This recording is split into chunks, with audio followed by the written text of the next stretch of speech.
Driven by her mother's words that the Empress was the world's most noble, she stopped at nothing to become a notorious evil Empress. She thought she'd live a life of ease and luxury, but despite all her cunning schemes, she ultimately met a tragic end, taking her own life with a sword.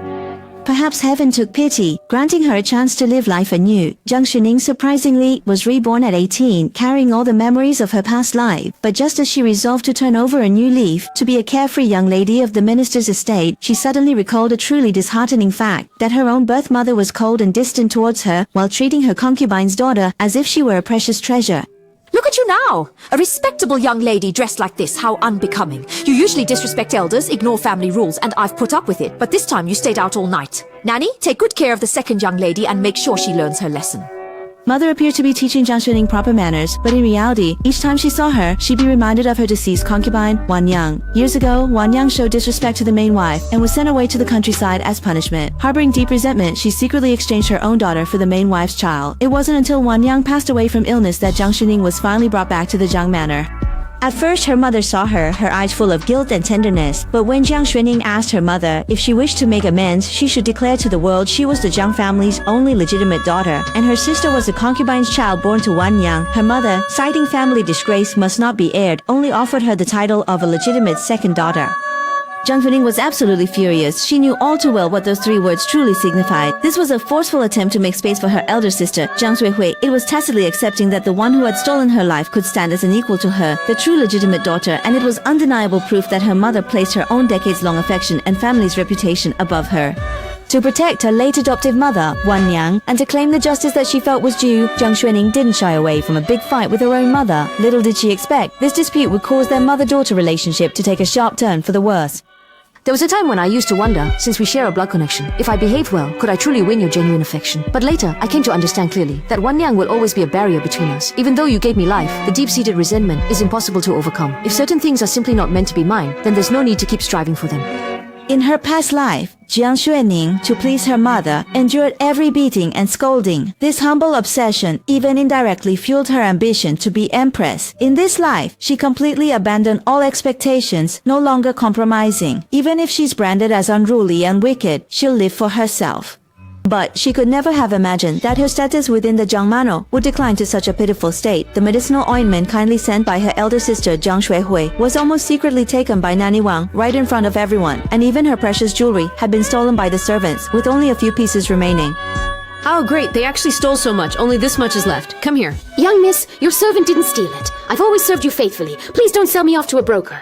In the past, I was arrogant and domineering, often beating and scolding my servants. I must put on a good act, so no one can see through my deception. Shut up! If you speak again, I'll punish you. No food for 3 days, and you'll wash all the clothes in the yard alone. Then I'll sell you into hard labor. Yes, restore it to how it was. But you just like unreasonable girls, don't you? Your servant is quite worried that the young lady might fall ill. She realized she only had 2 maids who were truly devoted to her, while not a single other servant showed her any respect. Jiang Xuning felt a sudden chill run down her spine. In her previous life, she was entirely preoccupied with pleasing her mother, utterly disdaining to concern herself with such filthy affairs. But now, if she didn't impose strict discipline, she feared everyone would soon be walking all over her. So she decided to summon all the servants and ordered them to hand over everything they had stolen. To her astonishment, however, everyone began to feign ignorance, each one pretending to be deaf and mute, mumbling evasively, firmly believing that Jiang Xuning had no concrete proof and therefore could not possibly punish them. Second miss, you are truly doing us servants an injustice. You say we all serve you here in this courtyard. Every single thing, big or small, we always put you first. You are the mistress who would dare take your things.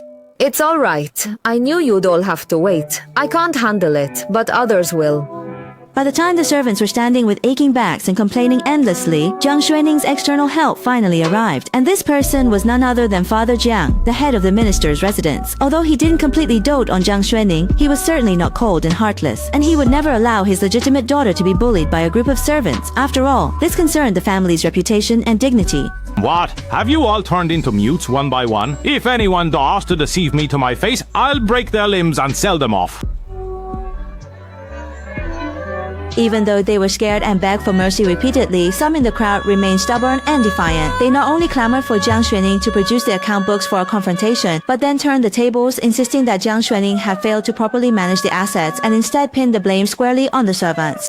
Just as Father Jiang felt utterly helpless, Jiang Xuening calmly asked her maid to fetch the so-called account books, then began to put on a convincing performance. Luckily, Father Jiang was quick-witted. He immediately grasped the situation, started going through the books, and then feigned ordering his men to search every room one by one. This perfectly coordinated act instantly left everyone dumbfounded, and they immediately cried out, begging for mercy, and confessed everything. According to Jiang Xuening's personality in her previous life, if she encountered something like this, she would surely make a huge fuss, causing chaos throughout the entire household until she got her way. But in this life, she knew very well that, ultimately, it was her own past overindulgence that allowed the servants to become so insolent. So she simply decided to punish them lightly, and this calm and insightful demeanor couldn't help but make Father Jiang look at her with new respect. I had thought that after this incident, my life at the Jiang residence would become much smoother, but I never imagined that the very next moment, she would encounter the person she dreaded most in her entire life. It's been years since we last met, and my impression of Miss Ning is still from that time. But seeing you today, you've become much more composed and capable. Oh, right, Ning, my girl. When you went to the capital alone back then, I happened to hear Jiang was on the same routes, so I asked him to accompany you and look after you a bit. Do you still remember? Jiang Xuening would never forget that without the experience of entering the palace with Ziwei 4 years prior, her previous life wouldn't have ended with her taking her own life with a sword. At that time, Ziwei suddenly fell gravely ill. It was Jiang Xuening who fed him her own blood, barely pulling him back from the brink of death. Yet, this life-saving act of kindness ultimately brought her no gratitude whatsoever.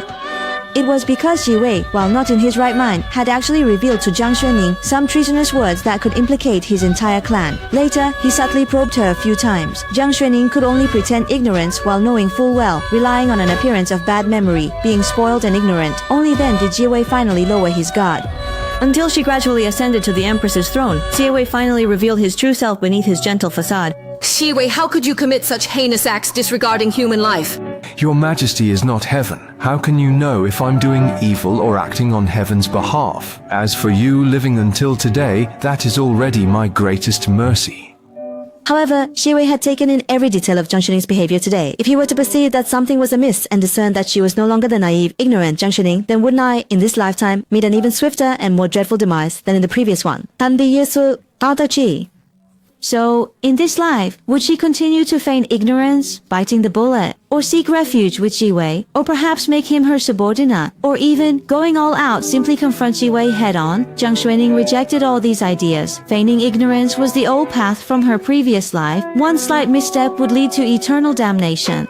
To trust him would be like inviting a wolf into your home, personally offering your neck to his blade. As for taming him, or even daring to make an enemy of him, that's nothing but a fool's delusion. A man like Ziwei, with a heart of cold iron and schemes as vast as the sea, how could she ever hope to control or stand against him? But after much deliberation, there was only one viable path: to seize the upper hand and avoid every single possible occasion where she might encounter him again. But will it truly happen as she desires?